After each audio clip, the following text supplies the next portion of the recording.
Wakondera pena kukamba kwa zoona zimakhudza mtima. Mukapeza kuti munthu malo ambiri ali nawo, tindalama amatha kugwira koma nyumba yake mpaka pano adakalibe. Ndikuyankhula pano akukalambira parenti pano. Kumwalira lero siwa yake akaita chobwereka. That's what the boy, I don't take care. After all, I will not be alive by that time.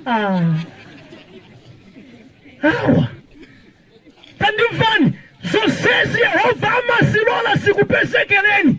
Kutika pena mwina pokusia ngana. Mukosa kutsifira chisoni. Nikubwera kwa mbuye. Amen. Gawalina ndiye maundu ubereka hawatu. Kuti iyame nakosa kumfera nduka mbainesi. Zikozo mutandiza.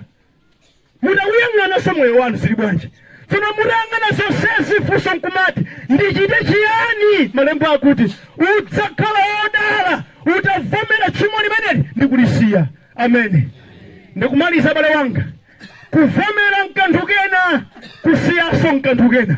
Chifukwa alipo anthu ena kuti nguo lako amavomera. Ndipo amavomera mwachangu kwambiri zedi. Kwa mafulo la iwowa akavomera sala apai. Kwa uzapiri mirala ya kufurani lai pemene badi ione kachorero mutani ayani yese tabe pali sirwa chifano kwati walinene chilungamo kuonda kwinaku ni kufura kwa zindu mumtima adalipo wena akadalonene pabuno bwino kumagamba ka mirala idagereda mitempalaka lero idagereda kumbize ndekuti saleka akufera manyazi.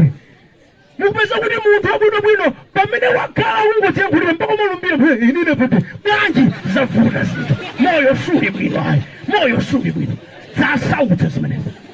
Ndikamakuwuza talapani malemba akunenetsa mudzakhala wodala mutavomera kulani kodi ndikuleka.